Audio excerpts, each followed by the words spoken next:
नमस्कार. देवीदासांनी रचलेलं व्यंकटेश स्तोत्र, व्यंकटेश बालाजींचं हे स्तोत्र हे तुमच्या रोजच्या कोणाच्या वाचनात असेल, कोणाच्या नसेलही, किंवा कोणी अनुष्ठान करत असतील, कोणाला अनुष्ठानाबद्दल माहिती हवी असेल तर मात्र हा व्हिडिओ शेवटपर्यंत नक्की पहा. व्यंकटेश स्तोत्र तुम्ही रोजच्या वाचनामध्ये 1 वेळा, 3 वेळा, 7 किंवा 21 वेळा, कितीही वेळा तुम्ही म्हणू शकता. त्याला काहीही बंधन नाही. त्याच्यासाठी वेळेचंही बंधन नाही. तुम्ही सकाळ संध्याकाळ कधीही वाचा. परंतु जर तुम्हाला विशिष्ट एखाद्या इच्छेसाठी, जसं की काही आरोग्यासंबंधी समस्या, नोकरीबद्दल, पैशासंबंधी, किंवा कुठलीही तुमची अशक्य किंवा कुठलीही कठीण इच्छा जर तुम्हाला पूर्ण करायची असेल, नोकरी, व्यवसाय कुठल्याही कारणासाठी जर करायची असेल, तर मात्र तुम्हाला संकल्प सोडून अनुष्ठान करावं लागेल. अनुष्ठान करण्याबद्दल खूप साऱ्या लोकांच्या मनामध्ये काही भीतीही आहेत. जसं की हे अनुष्ठान रात्री 12 वाजता करायचं असल्यामुळे काही वेगळे भास होतात, सापाची भीती वाटते, काही आवाज येतात. असं काहीही नाही आहे. कुठलीही भीती न बाळगता तुम्हाला व्यंकटेशाचं अनुष्ठान करायचं आहे. ते देवाचं स्तोत्र आहे. तर त्याला करावयाचे असे खूप सारे काही नियम नाही आहेत, परंतु काही बेसिक गोष्टी आहेत ज्या मात्र तुम्हाला पाळायच्या आहेत. तुम्हाला हे स्तोत्र रात्री 12 वाजता, बरोबर एक्झॅक्टली 12 वाजता सुरू करायचे. त्यामुळे जेव्हा कधी तुम्ही हे अनुष्ठानाची तुमच्या मनामध्ये विचार येईल, तुम्ही जेव्हा सुरुवात कराल, त्याच्या आधी काही गोष्टी मात्र ठराविक आवर्जून करा. जसं की हे स्तोत्र संस्कृत आणि मराठी दोन्ही भाषेमध्ये. संस्कृतमध्ये हे जर स्तोत्र वाचायचं असेल तर फार लवकर वाचून होतं. मराठीमध्ये मात्र खूप वेळ लागतो, कारण त्याच्यामध्ये खूप सारे ओवी आहेत. व्यंकटेश स्तोत्राचे काही महत्त्वाचे नियम म्हणजे रात्री तुम्ही 11:30 ते 11:45 मध्ये, त्या वेळेमध्ये तुम्हाला उठून आंघोळ करून सोवळे वस्त्र नेसावायचे आहे.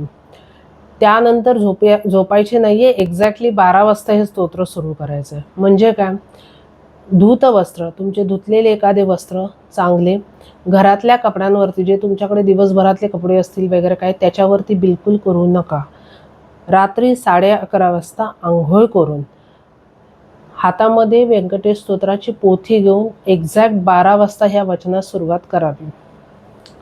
पाठास सुरुवात करायच्या आधी तुम्हाला व्यंकटेशाची, ज्या दिवशी पहिला दिवस असेल त्या दिवशी मात्र तुम्ही तुमचं नाव, गोत्र सांगून फुलं तांदूळ घेऊन व्यंकटेशाला तुमची जी काही इच्छा असेल ती इच्छेचा संकल्प सांगा. इच्छेचा संकल्प सांगून तुम्हाला हे अनुष्ठान सुरू करावायचे आहे. रोज रात्री बरोबर 12 वाजता सुरू करून 21 वेळा हे स्तोत्र 21 दिवस म्हणावायचे. तुम्हाला जर 21 दिवस जर करणं शक्य नसेल तर तुम्ही 3 दिवस किंवा 7 दिवसही करू शकता. परंतु मूळ त्याची जी जुनी पद्धत आहे ती मी तुम्हाला सांगायची असेल तर ते 21 दिवस 21 वेळाच म्हणावयास हवे. काही महत्त्वाचे नियम म्हणजे त्यावेळी तुम्हाला 21 दिवस तुम्हाला ब्रह्मचर्याचे पालन करावे लागेल.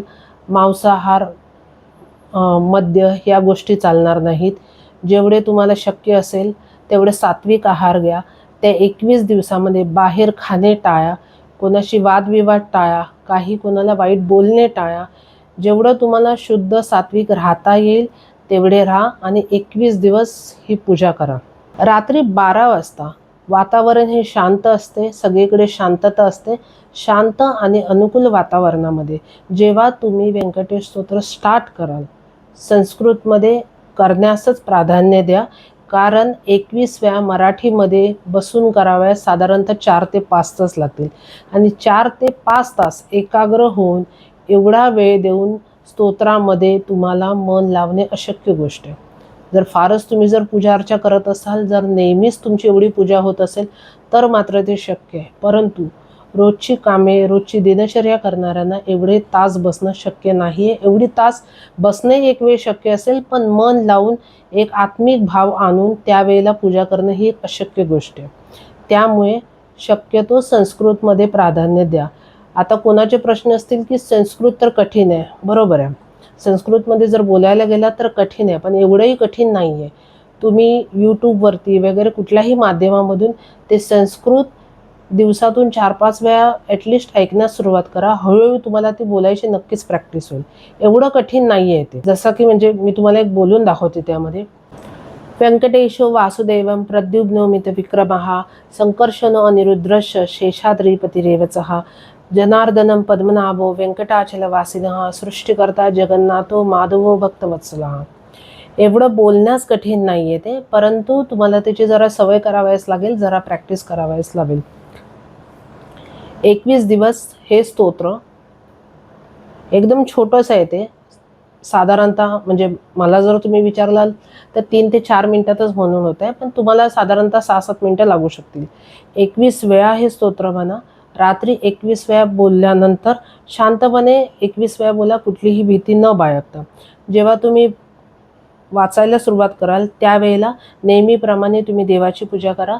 जर तुमच्याकडे विष्णूची मूर्ती असेल किंवा व्यंकटेशाचा फोटो असेल तर तो मात्र समोर ठेवून त्या फोटोची पूजा अर्चा करून एक आसन स्वतःला बसण्यासाठी घ्या, बाजूला एक आसन देवाला बसण्यासाठी ठेवा आणि तूप किंवा तेल कुठलाही दिवा लावून, अगरबत्ती किंवा धूप लावून, फुलं नसतील ते ठीक आहे, नुसते तांदूळ वाहून संकल्प पहिल्या दिवशी आठवणीने बोलून की कशासाठी तुम्ही करत आहात ती इच्छा बोलून 21 दिवस हे अनुष्ठान पूर्ण करून त्याचा अनुभव घेऊन पहा.